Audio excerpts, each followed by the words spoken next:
In the new episode of Denim and Leather Podcast, we have a legend vocalist from USA, Mr. Ron Keel from Ron Keel Band, from Keel and from Steeler. For me, a very huge influence when I was in my teenage years in the 90s and early 2000s. That means a lot to me. Thank you so much for the invitation to speak with you and your audience today. Thank you, Ron. First, I wanted to start asking you about the new album, Keel World. But Keel World is like a compilation album of a lot of your bands, right? Well, yes, Keel World. Yeah, every album is a compilation, right? You compile a bunch of songs. Yeah. On this new album, I created all new music. It's all new, brand new music from my primary projects and bands, Steeler, Keel, Ron Keel Band, solo material, the Black Sabbath tribute, Emerald Sabbath, and some surprises as well. I'm very proud of this new album. Thank you for mentioning it. Yeah, of course, because you're promoting that album right now. So it's released on RFK Media, or? That's correct. That's my label, RFK Media. We represent Ron Keel and all of my projects, as well as some other great bands like Cold Sweat, The Fifth, Crashing Wayward, and we've just signed a couple of new bands to the roster that I can't announce just yet, but you'll hear about it first. We've got some great new music coming in 2025 from RFK Media. Oh, awesome! It's a roster like only releasing music, or you are also tour managers of the bands? No. I leave the touring to them, but we are the record company, distribution, promotion, and just basically trying to share some of this great music with the audience and the fans. And also, in addition to the music, CDs, vinyl albums, we also are branching into other multimedia, any type of entertainment, whether it's movies, comic books, all sorts of entertainment adventures. Wow, so you're all around. Is your radio show also on RFK Media or no? RFK Media also owns and operates krfkradio.com, which is an online streaming platform, an online station, if you will. And we have a great roster of shows on the station, including Dee Snider, Eddie Trunk, Joe Elliott from Def Leppard, my show, Charlie Kendall's Metal Shop, and a lot of great programs and 25,000 great rock and metal songs in constant rotation at krfkradio.com. That's Dee Snider with his House of Hair radio, right? Excuse me? It's Dee Snider with his House of Hair program? Yes, yes, it's the Dee Snider House of Hair program on Thursdays on KRFK Radio. That's a great show. I listen to that, a lot. That is our most popular program. I mean, we've got Eddie Trunk and Charlie Kendall's Metal Shop, but Dee Snider always brings the fire and the energy and the numbers. Of course, I'm a longtime friend of Dee's and the Twisted Sister Camp. I saw your interview with JJ French, which was awesome. I love JJ and the guys. We've done a lot of stuff together through the years and played some shows together. Dee Snider and I co-hosted Headbangers Ball back in the 80s together. Dee has remained a strong supporter of me and our music and our platform, and we're really proud to have him on KRFK Radio. Yeah, I think I saw him with some Keel t-shirts back in the 80s. Yeah. on some of the MTV shows. Yeah. Yeah, it's pretty cool. Tell me something about the new record. Did you record all of the bands, all of the tracks in the same studio, or? No, the album was created through a team effort from all of the musicians in all the different bands, many studios across the U.S. and in Europe and the UK as well. And it was a long process, 3 years in the making. To create the songs, first of all, you've got to have a strong foundation of really good songs. Yeah. And when we realized that Give Me Guitars or Give Me Death Man, that sounds like a Steeler song, right? Yeah. And Moving Target, the new Keel song, Mark Ferrari sent me the music, and I loved it. Immediately put the vocals and lyrics to that piece. So we've got a new Steeler song. We've got a new Keel song. We already had a bunch of new Ron Keel band songs. I wanted to include the Black Sabbath tribute, which also features a couple of other ex-members of Sabbath, Bobby Rondinelli on drums and Neil Murray on bass. So you've got several guys that were in Black Sabbath on the new track, Children of the Grave, covering the Black Sabbath classic. Now, Bobby Rondinelli and Neil Murray never recorded together with Sabbath. They both toured with Sabbath, but they never recorded a Black Sabbath song together until Keel World. I think that's pretty cool. Wow, that's awesome. That's great. And I wanted to clarify for some of our viewers that some know you, some don't know you. You had your little stint with Black Sabbath back in the 80s, right? A very short moment in history that will live forever. Apparently, it's always going to get talked about and asked about, and I'm very proud just to have been a very small moment in that epic history of the greatest metal band of all time. So I was very proud of that experience and getting to know Tony Iommi and Geezer Butler at that time. And I didn't mention it in interviews for the longest time, because I never recorded an album with them and I never toured with them. So I didn't mention it until the books started coming out and people and the fans started talking about it with the internet. 20 years ago, I started getting questions about it in interviews. So I had to address it in the book interviews and in the media. And then about 6 years ago, I began to work with a project called Emerald Sabbath, which is produced by a guy, Mike Sullivan, who's the ultimate Black Sabbath fan. And he brought all of these ex-members together to re-record some of the Sabbath classics. Myself, Vinny Appice did drums on Die Young, which I got to sing the lead vocal for. So I got to sing 3 songs on that first Emerald Sabbath album. Die Young, so I covered a Dio song. Trashed, an Ian Gillan song from Born Again. And Ozzy's Hole in the Sky. So I got to cover all 3 vocalists on that original Sabbath tribute.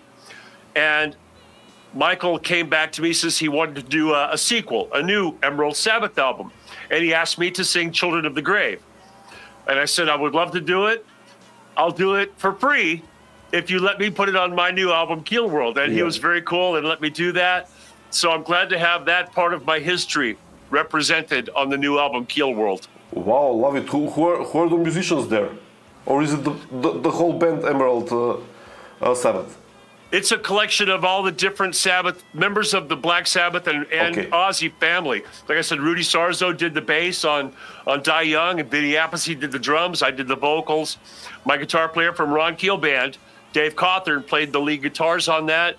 So it's basically a collection of Sabbath family members coming together to recreate some of that classic music. Awesome. While you mentioned the Ron Keel Band, I wanted to ask you about, of course, we all know Keel from the 80s and the logo. So Ron Keel logo and the Keel logo is pretty much very similar or the same, right? It's the same. We just added the word Ron. Yeah. What's the connection between the 2 bands? I mean, of course you, but the other members. And how did it progress from Keel into Ron Keel?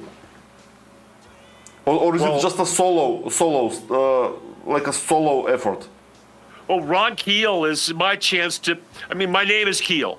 Yeah, I know. My show, every show that I do, always includes all the Keel classics. Yeah.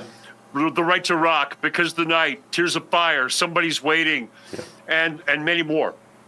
So the Ron Keel band allows me to do all the Keel music, plus the Black Sabbath music and the Iron Horse music and my solo material. For the last 10 years, Ron Keel Band has created and released some music that I'm very proud of. Yeah. And I enjoy the opportunity to share all of this music with the fans that come to see us live or the fans that enjoy what we do online.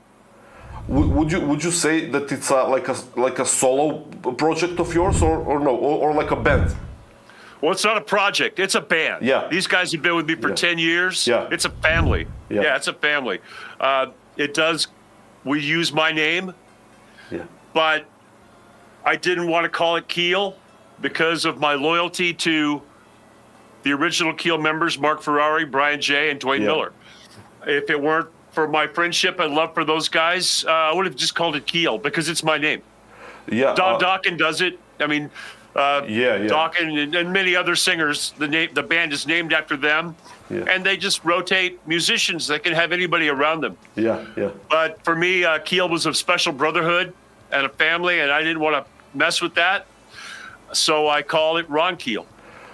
Yeah. Do you still do something with the original members, of course, of Keel? You know. Well, like I said, there's a brand new Keel song, the song "Moving Target," on this record. Yeah. Yeah. Do you plan on maybe getting together and tour or something, or with Keel, not with Ron Keel? No, not with Keel. No.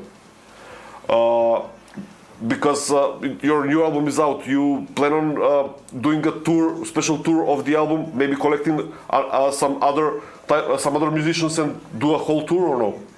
Oh, I'm ready to go, man. I'm a full-time musician entertainer. I can tour tomorrow. I'll go wherever it takes. Last year we did 4 countries. We did North America, Canada, the U.S., and South America last year. We'll see where the road takes us next.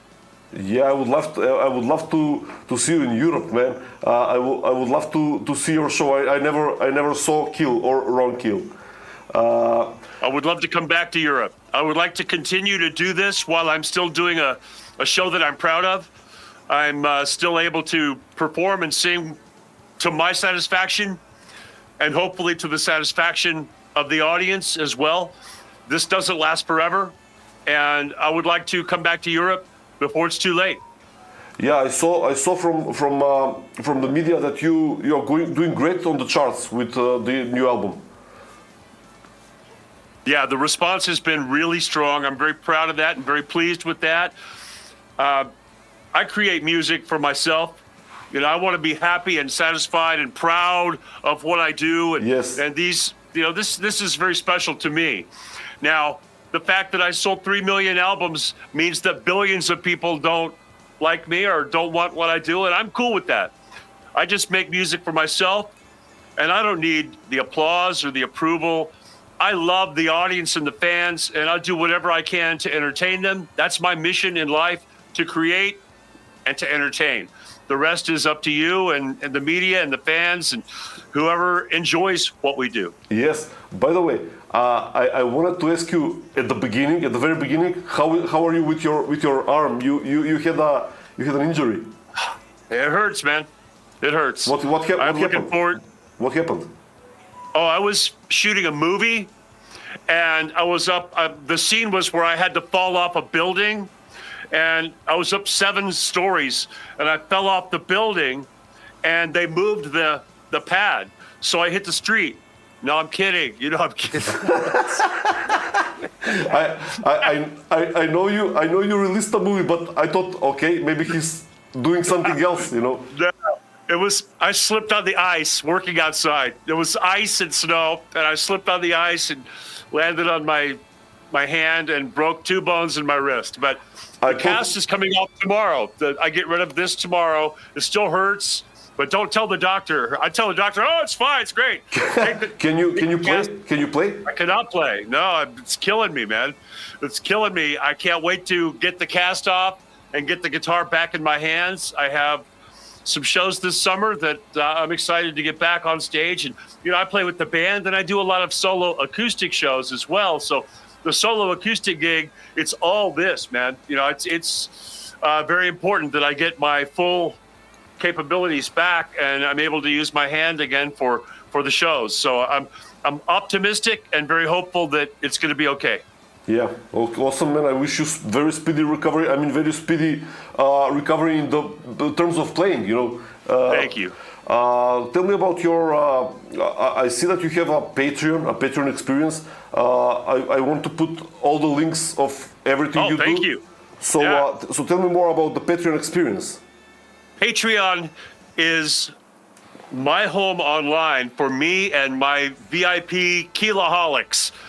And I share everything on Patreon. I don't do a whole lot of YouTube or Facebook Live. This is very much like the KISS Army was back in the day. Yeah. It's my army. It's my family, and everything goes. The fans at patreon.com/Ron Keel get everything, all the behind the scenes, the music, personal connections and interactions, discounts on all the merchandise, VIP access at the shows, and a real experience that you can't get anywhere else. And I'm very glad that the fans have embraced that. It's my way of working from home, if you will.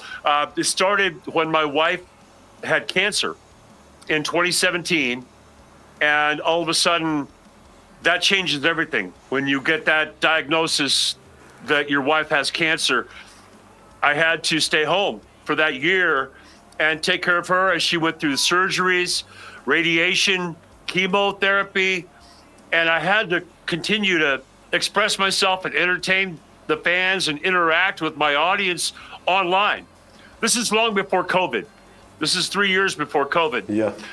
So I built the platform on Patreon to do that and share the videos, exclusive audios. You can download free album downloads of my music, and just everything I can give those people. I give them everything. And then a couple of years later in 2020, all of a sudden, this COVID. And we had to stay home for most of the year. I think we did 25 shows in 2020 still, even during the pandemic. We did some shows. We did the motorcycle rallies. We do a lot of biker events and motorcycle rallies because those people don't give a shit, man. They're going to party either way, and we're going to be there to sing for them. So I was able to utilize my Patreon platform. We've been online now for 6 years on Patreon, and it is really my home online where the fans get everything that I can give them. So COVID hit and all the musicians started doing that, but you were already ready about it, you know?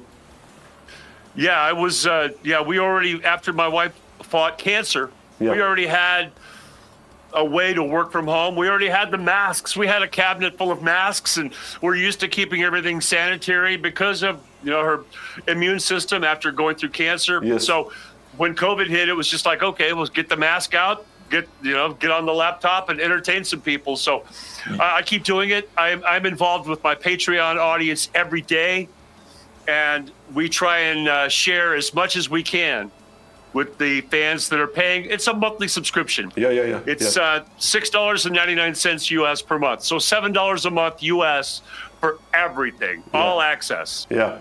For I mean, the hardcore fans are there, of course. Yeah, they are, and it's great to have them be. It's very much like a family. It's a brother and sisterhood. It's a tribe. Yeah. And it's not only about me now. They're all friends with each other, and it's a community of people that enjoy the same stuff, and they've all become friends because of us joining together on Patreon. So I really think that's awesome. Yeah, I know what you're talking about because I'm a huge Twisted Sister fan, like SMF, So I'm with the SMFs like that, Exactly. Yeah. It's the same thing. The Keelaholics. Yeah. That's my SMF. Yeah. Tell me, you ride because you mentioned you mentioned going on biker shows a lot. You ride bikes? I do. Yes, I do. I have a Harley in the garage. I don't ride right now, but hopefully this will come off and I'll be back behind the handlebars within a couple of months. Oh man, of course. Tell me about your podcast. You still doing that, right? Well, I have a radio show, which is now on hiatus. I'm coming back live on the radio on KRFK sometimes. And the podcast contains the exclusive interviews from the radio show.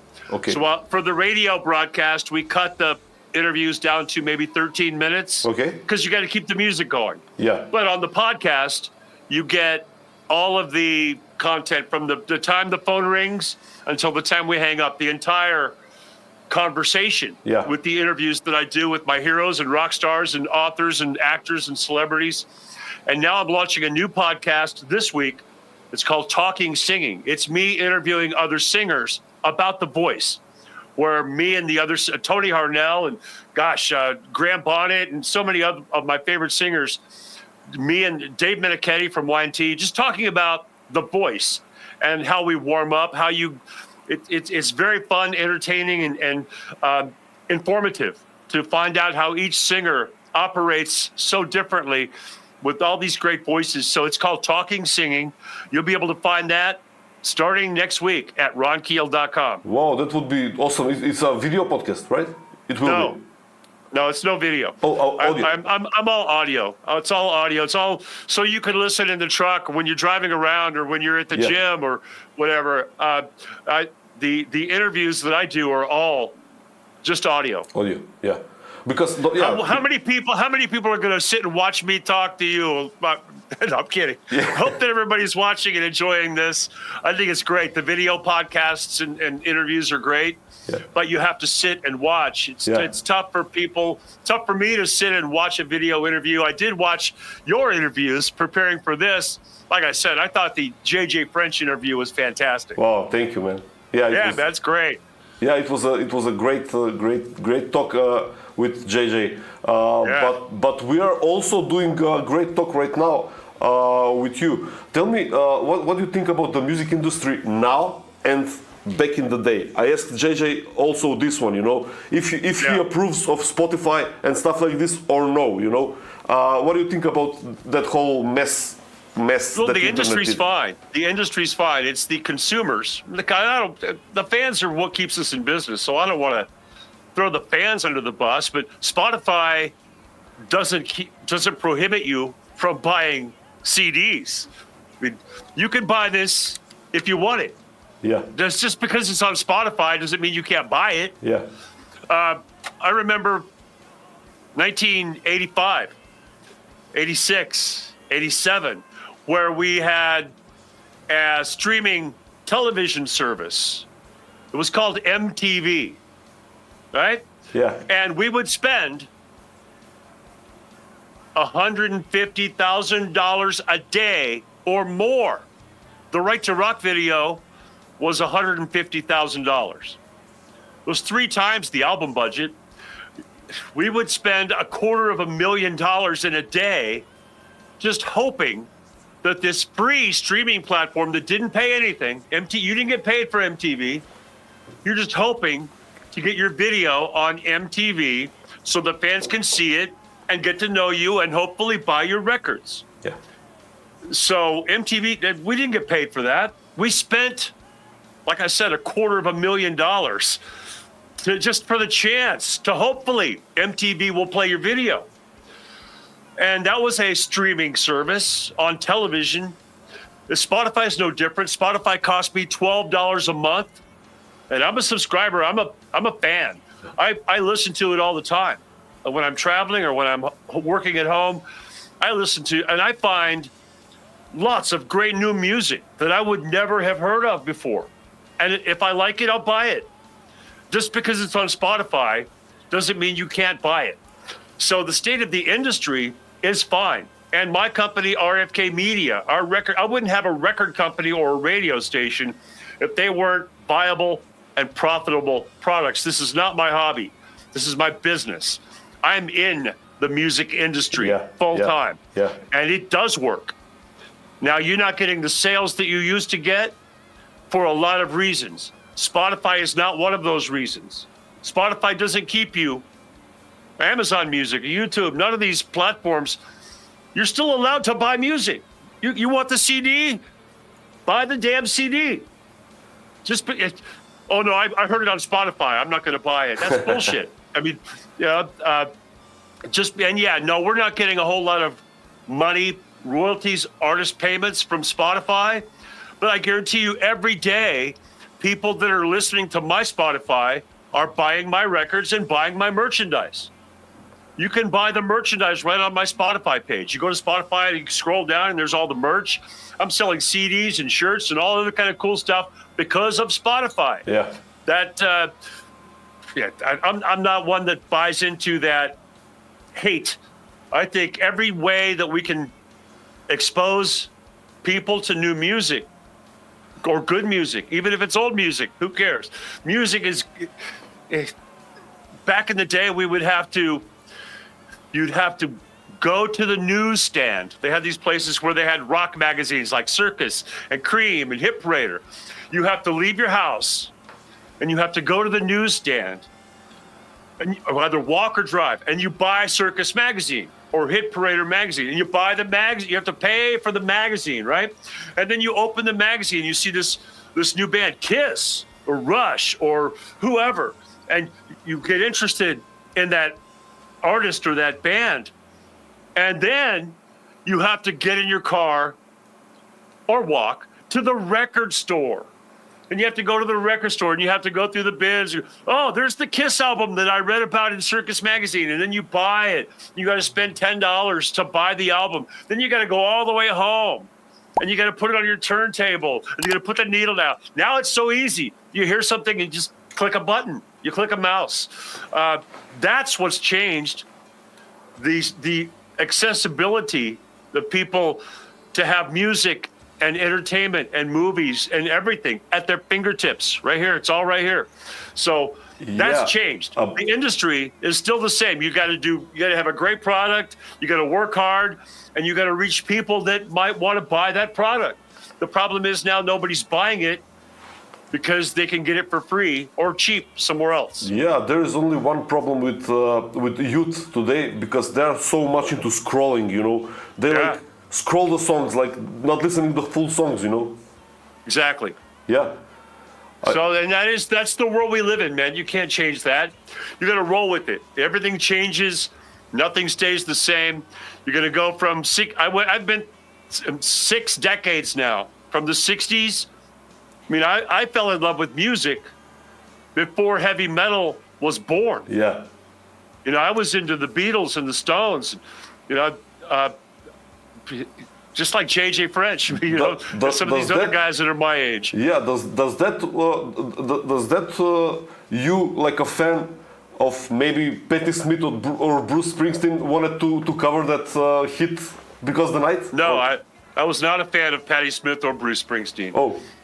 No. So why you covered it? It's a great fucking song, man. Your cover is better than theirs for me. It's just a great song. Yeah. It's just a great. I heard it. It's like an idea. I was in the car and the song came on the radio, and I'm driving through Hollywood, and I heard it. I heard a rock version of that song in my head. Yeah.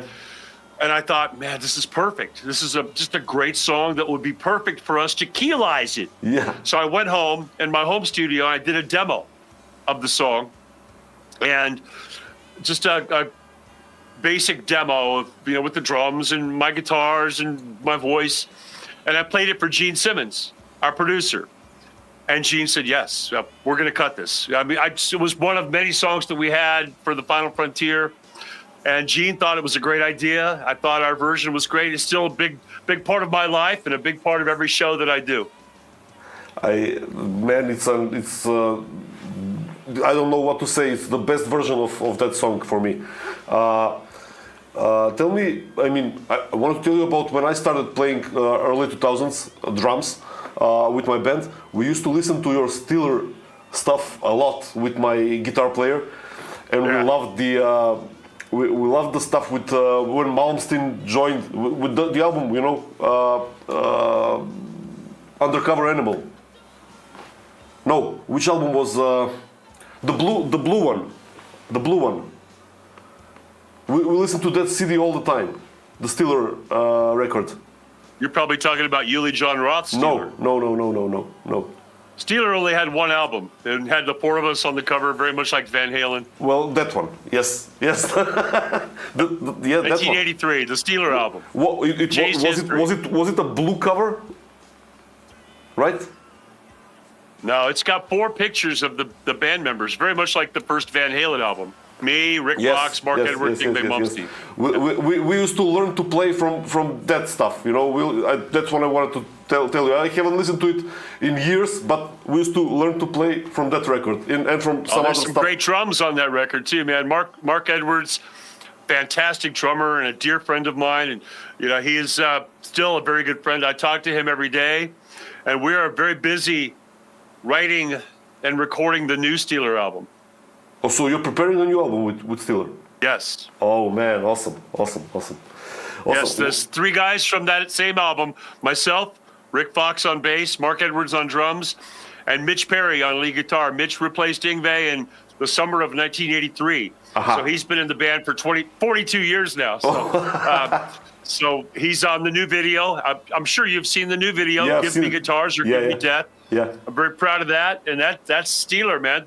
And we are, that process of putting that new song on the new album, Keel World, and shooting the video really brought us back together and got us very excited about the possibilities of new music. So we've written 3 new songs now for the new Steeler album, and we're enjoying being creative and working together. And I don't know when it's going to come out.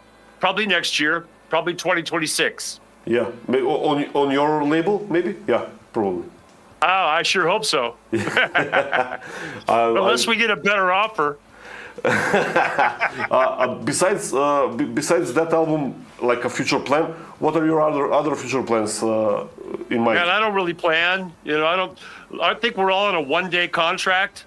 Tomorrow is not guaranteed for anyone. My plan is to enjoy every moment of every day, every song, every discussion like this, every kiss, everything that I do. I want to live my life and enjoy every moment.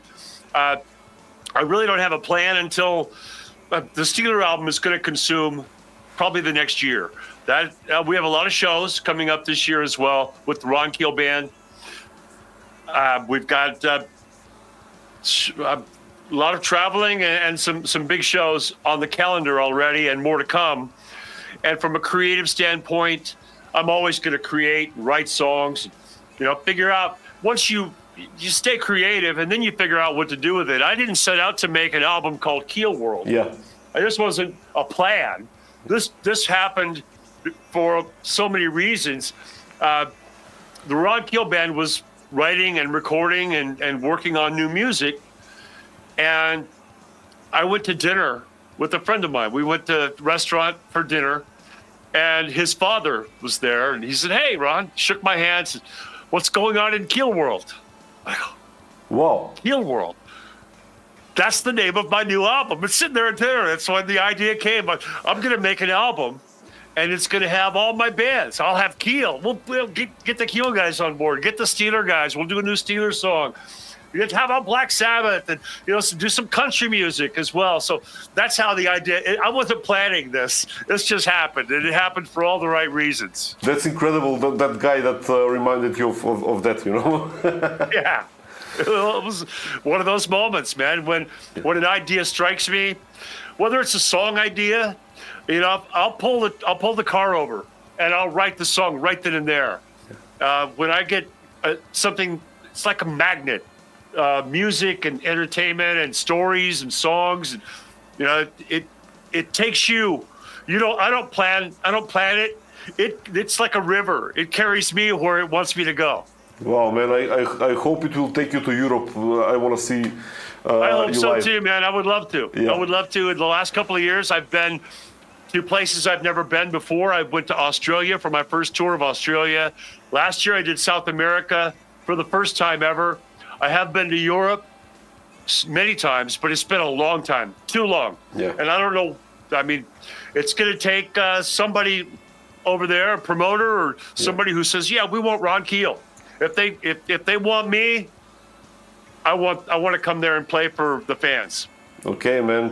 Thank you for talking with me on this few important topics in Keel World. Thank you for this interview, and hope to see you very soon. It's my pleasure. Thank you for all that you do to keep the music alive, my friend. You're doing a great job, and I'm glad for this discussion with you. Thank you, man. And hello to all of your audience, your listeners, your fans. I love you. You're my people, and I'm your fearless frontman. Ron, it means a lot to me coming from Keel. Thank you. Thank you. Bye.